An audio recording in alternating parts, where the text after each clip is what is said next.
The dust cloud appeared on the horizon like a harbinger of doom, swirling and growing as it approached the weathered homestead, where Clara Evans stood motionless, her knuckles white around the handle of her broom. The year was 1878, and the wind that swept across the Montana Territory had become both companion and enemy to the young widow of 26. 3 months had passed since she'd buried her husband Thomas beneath the old cottonwood tree that marked the edge of their property, and each day since had been an exercise in survival. "Not again," she whispered, dropping the broom and rushing to secure the shutters of the small cabin Thomas had built with his own hands. The sky darkened as the dust storm approached, howling like a wounded animal. Clara worked frantically, her chestnut hair coming loose from its tight bun, strands whipping across her face as she fought against the strengthening gusts. The storm hit with sudden, violent force. Clara barely made it inside, slamming the door shut behind her as the world outside disappeared into a brown haze. She slid to the floor, back against the rough-hewn door, and covered her ears against the banshee wail of the wind as it probed every crack and crevice of her home, seeking entry like a determined thief. Hours passed, the storm's fury unrelenting. When darkness fell and Clara lit her last remaining candle, she heard a sharp crack from outside, followed by a tremendous crash that shook the entire cabin. She knew without looking what had happened. The barn, where she kept her 2 horses and the few chickens that remained, had collapsed. When morning came and the dust settled, Clara stepped outside to survey the damage, her heart sinking at the sight that greeted her. The barn was nothing more than a pile of splintered wood. One of her horses lay motionless beneath the debris, while the other was nowhere to be seen. The chicken coop had vanished entirely, along with her garden. The tender shoots of corn and beans she'd so carefully tended now buried beneath inches of dust and debris. Clara fell to her knees in the dirt, tears carving clean tracks down her dust-caked face. "The wind," she sobbed, her voice breaking. "The wind has taken everything." For 3 days, Clara barely left her cabin, moving like a ghost through the small space, rationing her dwindling supplies. On the 4th day, she knew she had no choice but to ride to town. With her remaining horse, she would make the 15-mile journey to Willow Creek to purchase supplies and perhaps find work. She could no longer sustain herself on this land alone. The journey was arduous.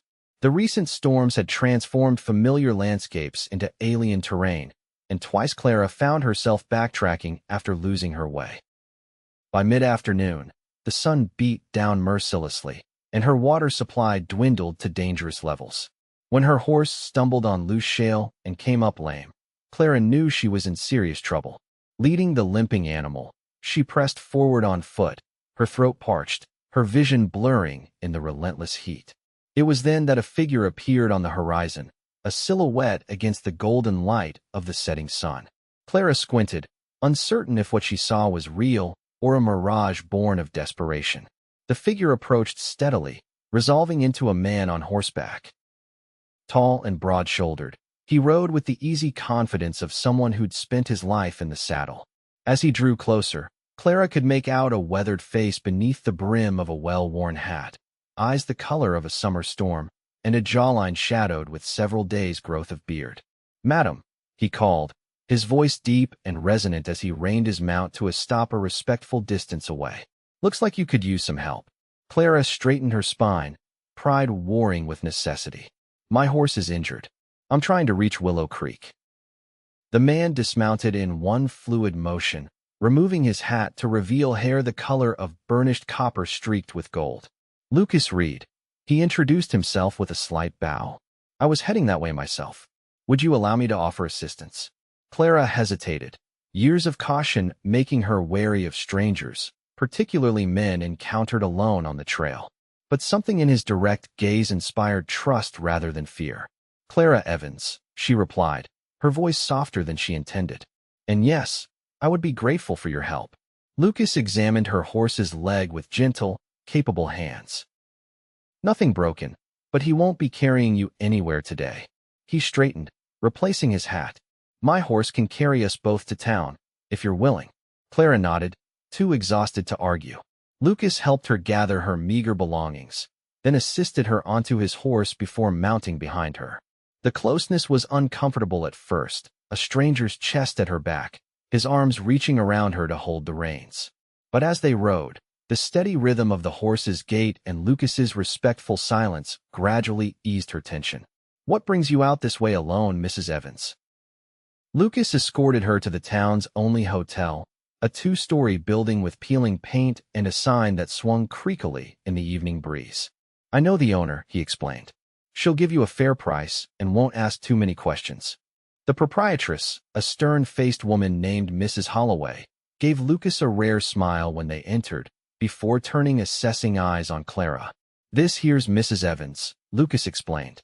"Her farm was hit hard by the recent storms. She needs lodging while she gets back on her feet." Mrs. Holloway's expression softened slightly. "Got a room at the back. It's small, but it's clean. $3 a week, which includes breakfast." Clara's heart sank. $3 was more than she had to her name at the moment. Before she could respond, Lucas placed $3 on the counter.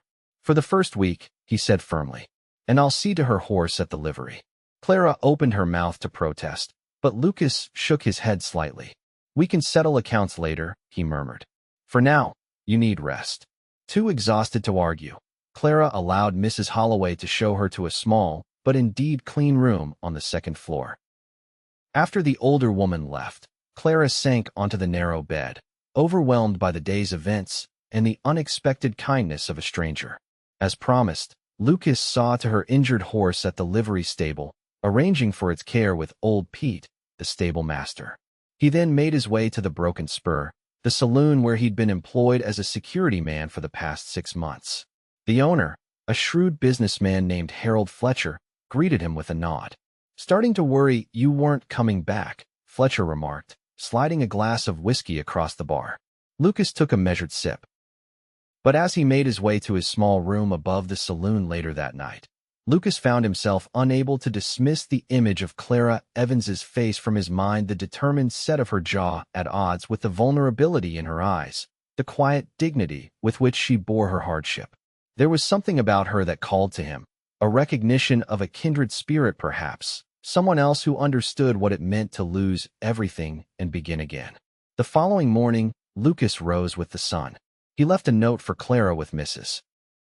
Holloway, explaining his intention to assess the damage to her homestead and salvage what he could. By the time Clara descended for breakfast, Lucas was already miles outside of town, following her directions to the isolated cabin. Clara read his note with mixed emotions. Part of her was touched by his continued assistance, while another part bristled at the idea of a stranger rummaging through what remained of her life. After a simple breakfast of biscuits and coffee, she set out to find employment in town. Willow Creek in 1878 offered limited opportunities for a woman alone. "My mother taught me from childhood, and I made all my own clothing, as well as my husband's shirts before he passed." Mrs. Bennett handed Clara a piece of fabric and a needle. "Show me." Under the older woman's watchful eye, Clara demonstrated her skill, her stitches neat and even, almost invisible on the right side of the fabric. "You'll do," Mrs. Bennett declared. $3 a week to start. 9 hours a day, Sundays off. It wasn't much, but it would cover her lodging. Clara accepted gratefully and spent the day learning Mrs. Bennett's systems and preferences, focusing on the familiar comfort of needle and thread rather than worrying about what Lucas Reed might be discovering at her homestead. Lucas, meanwhile, had arrived at Clara's property by mid-morning. The devastation was worse than he'd anticipated. The cabin itself remained standing, though one corner of the roof had partially collapsed. The barn was completely destroyed, and the soil of her small farm plot was buried beneath several inches of dust and debris. Methodically, Lucas began the work of salvage. He recovered her few personal possessions from the cabin: clothing, a family Bible, a small wooden box containing a locket and what appeared to be letters, a set of cooking utensils that had belonged to her mother. He found a trunk beneath her bed that seemed largely untouched and loaded everything onto the pack horse he'd brought. As the sun began its westward descent, Lucas paused in his labors, removing his hat to wipe sweat from his brow.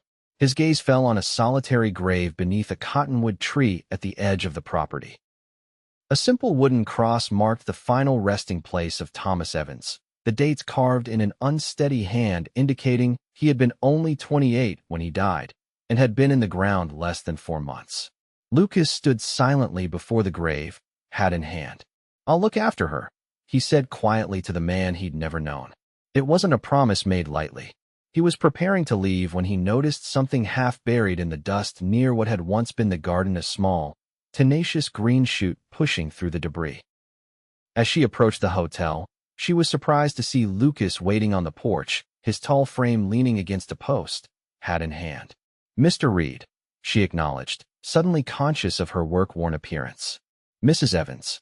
He straightened. "I hope you don't mind that I went out to your place today." "Did you find anything worth salvaging?" she asked, her voice carefully neutral. Lucas nodded. "Quite a bit, actually. Your personal belongings, some tools, cooking items. I've stored them at the livery for now." He hesitated. "There's something else. Something I thought you might want to see right away." Curious despite her wariness, Clara followed Lucas to the small stable behind the hotel, where he led her to a stall. There, carefully planted in a wooden crate, was the apple sapling she and Thomas had planted on their first anniversary. "It survived," she whispered, reaching out to touch one green leaf with trembling fingers. "It's a fighter," Lucas said quietly, "like its owner."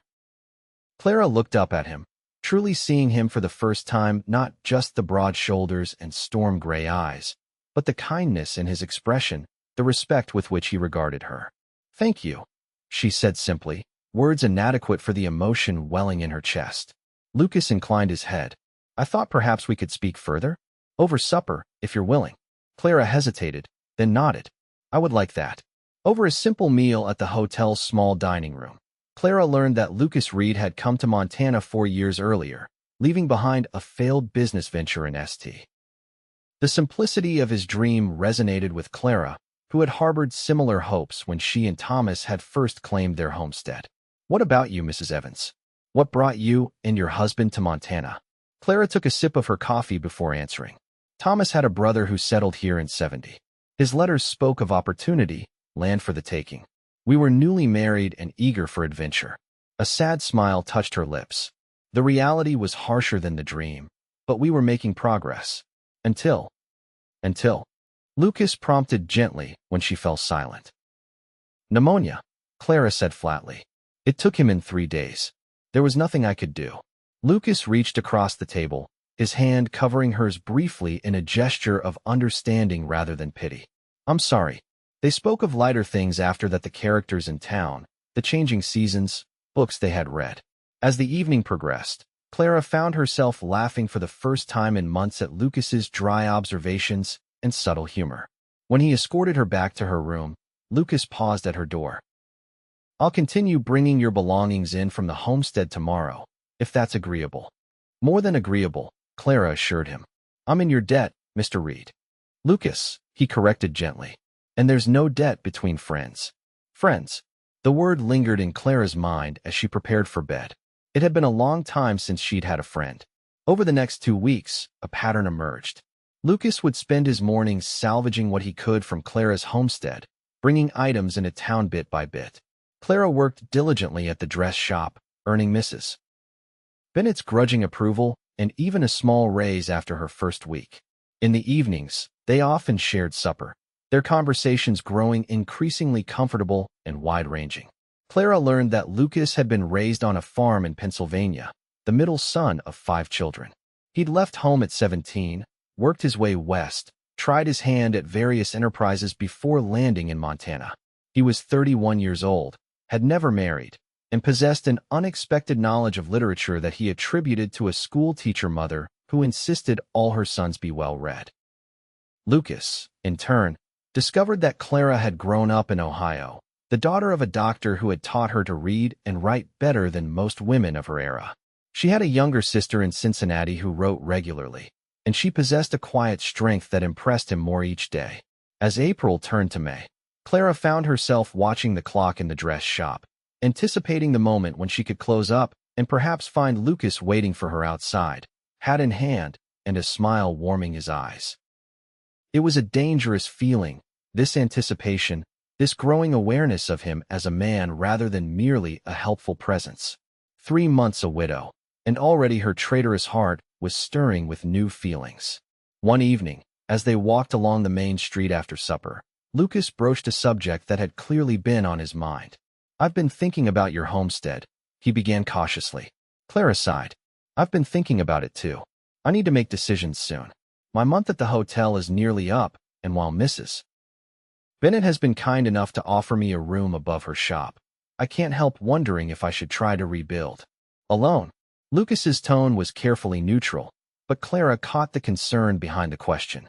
"I managed before," she said, a hint of defensiveness creeping into her voice. "You had your husband then," Lucas pointed out gently. "And even with two of you working together, it was a hard life." Clara couldn't deny the truth of his observation. "What are my alternatives, then? Stay in town permanently? Give up the land Thomas and I worked so hard to claim?" Lucas continued, his words coming faster now, as if he feared losing his courage. "You need help to rebuild. I need land. Together, we could make something of that place." He met her eyes directly. "I know it's an unusual proposition, but I believe it could work to both our advantages." Clara's mind raced, considering the practical aspects of his suggestion while trying to ignore the flutter in her chest at the thought of working alongside him daily. "People would talk," she said finally. "A widow and an unmarried man in such an arrangement." A flush crept up Lucas's neck. "I would build separate quarters for myself, of course. Your reputation would be preserved." Clara almost smiled at his obvious discomfort. "And how long would this partnership last?" "As long as it's beneficial to both parties," Lucas replied. "If at any point you wish to dissolve the arrangement, we could divide the property accordingly." "You've given this considerable thought," Clara observed. "I have," Lucas admitted. "Will you at least consider it?" Clara nodded slowly. "I will need time to think." That night, Clara lay awake long after the town had fallen silent, weighing Lucas's proposal against her limited options. Remaining in town meant security, but no real future. Attempting to rebuild alone was practically impossible. Lucas's offer presented a viable third path, but it was fraught with complications, not least of which were her growing feelings for him. Feelings she wasn't sure were reciprocated or merely the product of gratitude and proximity. By morning, Clara had made her decision. She found Lucas at the livery, where he was checking on her horse's recovery. "I've considered your proposal," she began without preamble. Lucas straightened, his expression guarded. "And I accept, with conditions." Clara held his gaze steadily. "The land remains in my name until we've worked together for 1 year. After that time, if the arrangement is satisfactory to both of us, we can discuss a more permanent partnership." The relief in Lucas's smile made Clara's heart skip. "Those terms are more than fair, Mrs. Evans."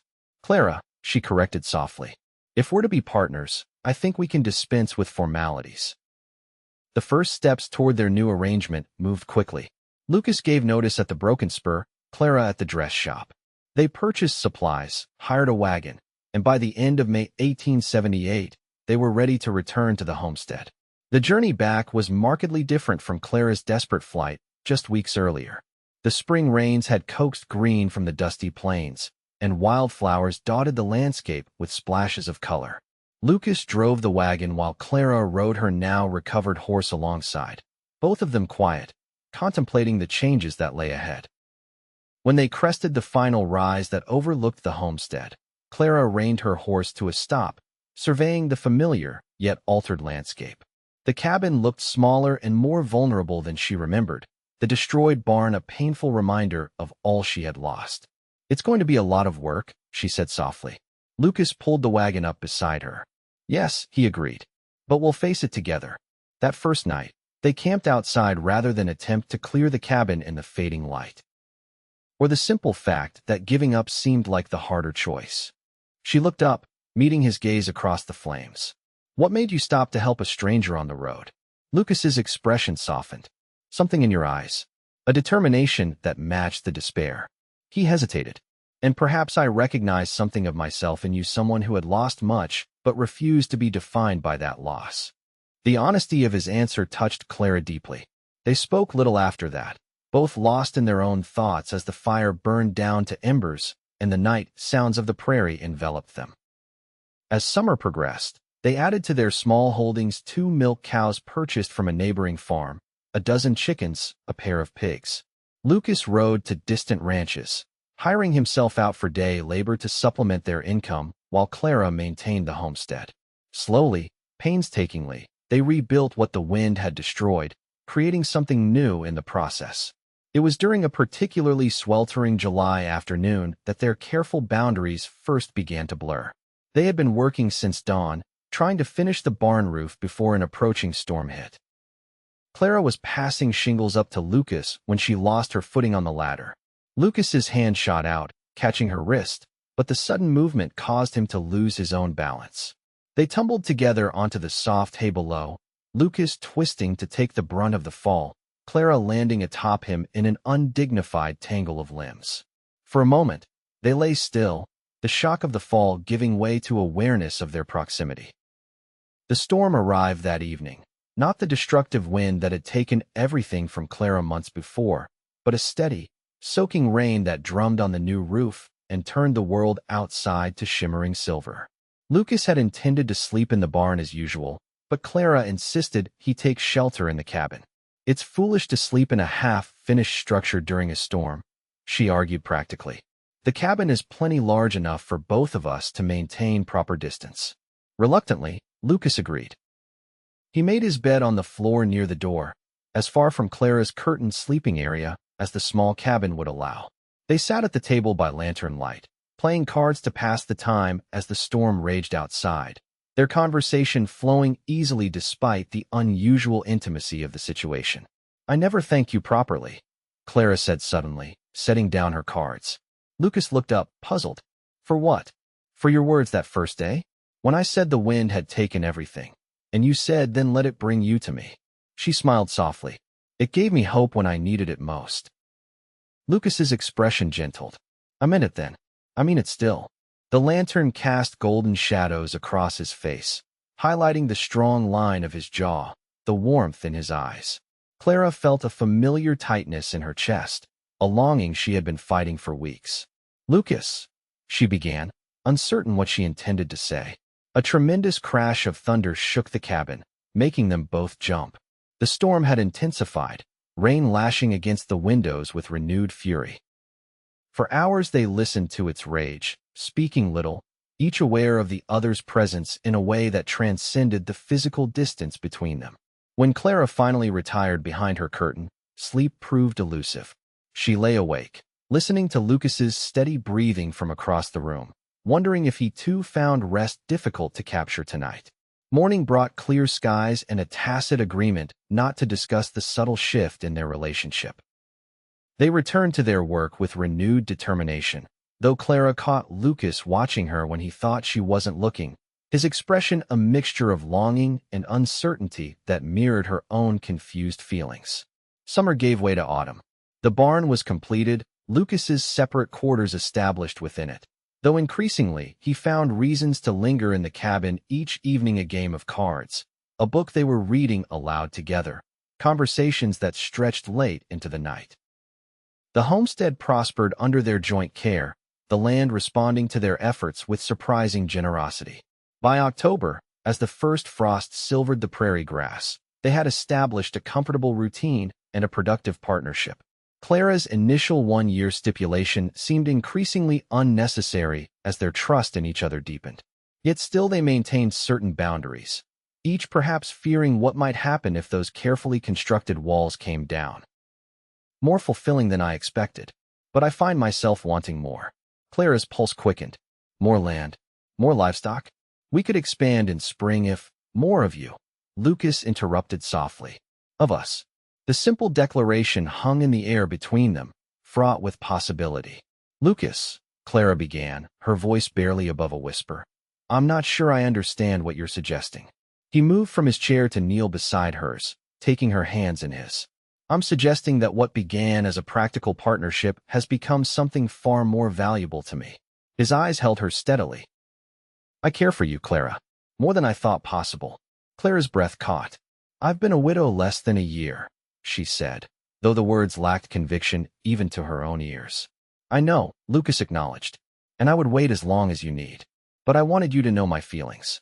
He squeezed her hands gently. "You don't need to respond now. Just think about it." With that, He rose and left the cabin, leaving Clara alone with thoughts and emotions she could no longer deny. For days afterward, a new tension existed between them, not unpleasant, but charged with unspoken possibilities. They continued their work side by side, their conversations normal on the surface, but beneath ran a current of awareness that made every accidental touch, every shared glance, significant in a way it hadn't been before. Clara found herself remembering Thomas not with the sharp pain of recent grief, but with a gentler sadness tempered by gratitude for the time they'd had together. She wondered what he would think of her growing feelings for Lucas. Thomas had been practical above all else. He would want her to be happy, to be cared for. But was she ready to open her heart again so soon? The answer came unexpectedly. On a bitter November evening, when Lucas failed to return from a trip to a neighboring ranch where he'd gone to help with a difficult calving. As darkness fell and the temperature dropped, Clara's concern grew to fear.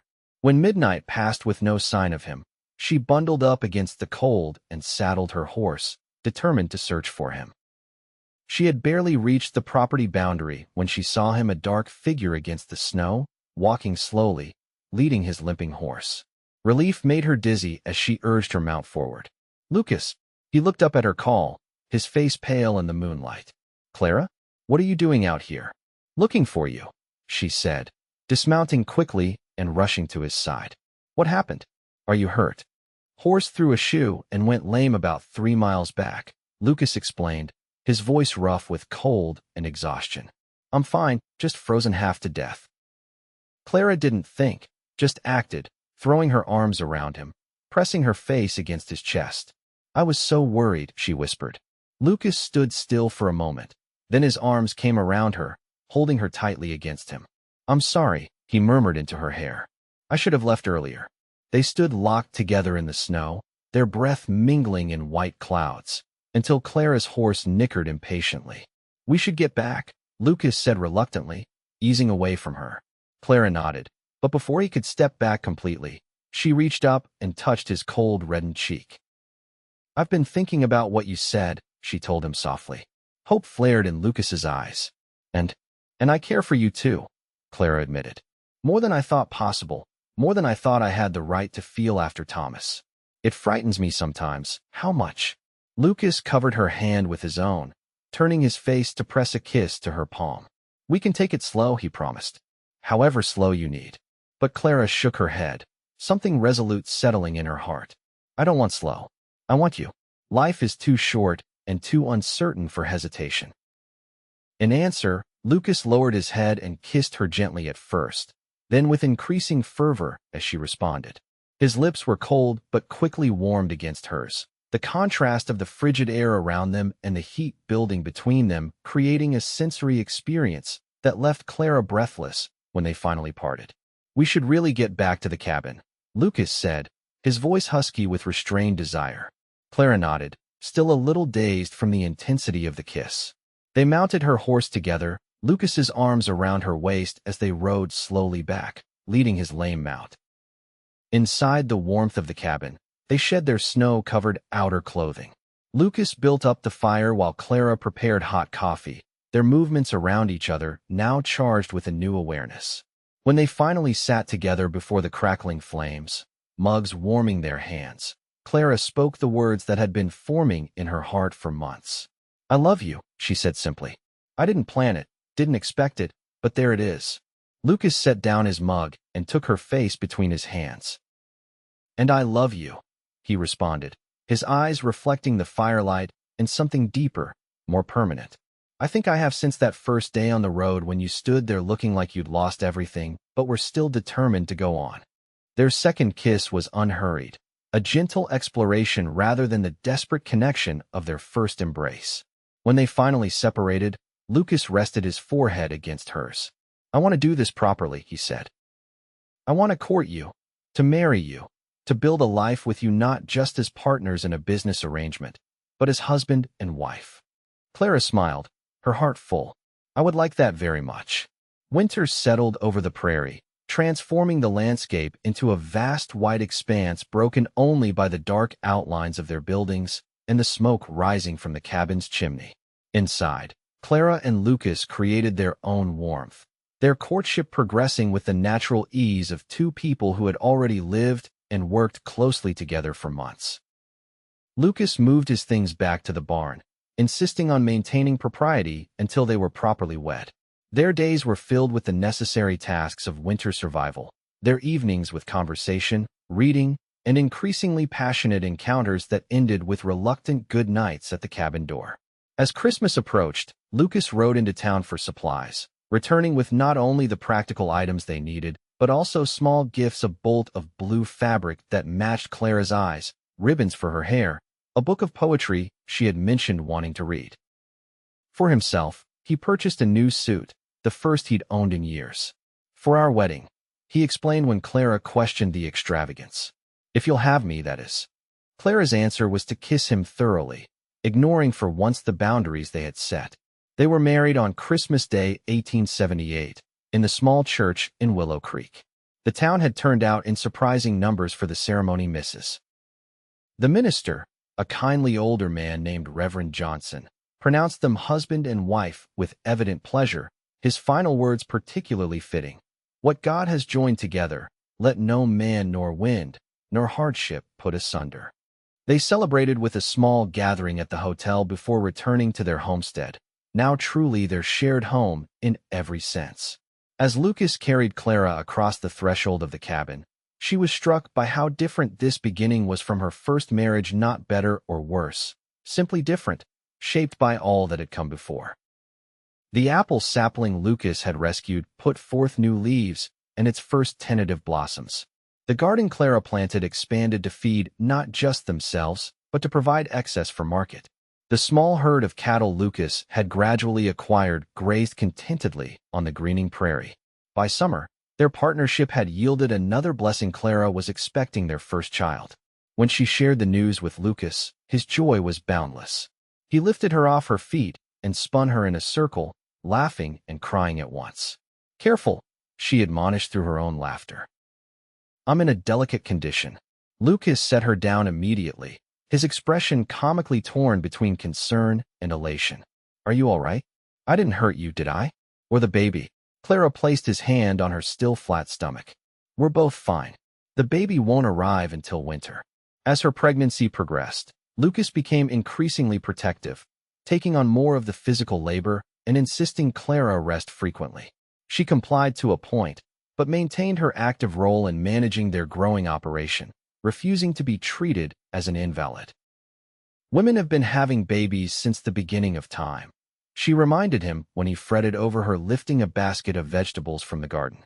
"Many of them while working fields far more demanding than our small plot." Nevertheless, she treasured his concern, recognizing it as the expression of love it was. Their son was born on a cold January night in 1880, with the assistance of a midwife from town whom Lucas had insisted on bringing to the homestead weeks before Clara's time. After hours of labor, Clara held their child in her arms, marveling at the perfect miniature features, the tuft of hair that promised to be the same coppery shade as his father's. "What shall we call him?" Lucas asked, his voice hushed with awe as he sat beside them on the bed. Clara considered the tiny face. "Thomas Lucas Reed," she said finally, "to honor the past and celebrate the present." Lucas's eyes filled with tears. "It's perfect," he agreed. "Like him, like you." As young Thomas grew, so did their homestead. By his first birthday, they had expanded to include a proper orchard, a larger herd of cattle, and additional acreage purchased from a neighboring farmer who had decided to return east. The cabin gained 2 new rooms, and Lucas began planning a larger house to be built the following year. Life was not without its challenges. The harsh prairie winters tested their resilience. Drought threatened their crops one summer. Illness swept through their cattle herd another season. But together they faced each obstacle, their partnership strengthened by love and mutual respect. On the 5th anniversary of their meeting, Lucas surprised Clara with a gift: a small wooden box he had carved himself, inlaid with a pattern of swirling lines. To represent the wind, he explained as she traced the design with her finger. "The force that destroyed and then rebuilt your life." Inside the box lay a delicate silver pendant in the shape of a tree, its branches spread wide, roots firmly established. "It's beautiful," Clara breathed as Lucas fastened it around her neck. Like its owner, he replied, kissing her softly. And like the life we've built. Outside, their land stretched green and prosperous under the spring sunshine. The apple tree Lucas had rescued as a sapling now stood tall and strong, its branches heavy with pink-white blossoms that promised a bountiful harvest. Their son played nearby. His laughter carried on the same wind that had once taken everything from Clara. Do you ever regret it? Lucas asked suddenly. Accepting my proposal that day. Clara looked up at him. This man who had appeared when she needed him most, who had helped her rebuild not just her homestead, but her heart. Never, she said firmly. The wind took everything, it's true, but then it brought me you. She reached up to touch his face, the familiar contours as beloved now as they had been surprising then. And in you, I found everything I never knew I needed. Lucas drew her into his arms, and together they stood watching their son, their land, their future unfold before them, a future built on loss and discovery, on partnership and love, on the endless capacity of the human heart to begin again. The wind still blew across the Montana prairie, sometimes gentle, sometimes fierce, but Clara no longer feared its power.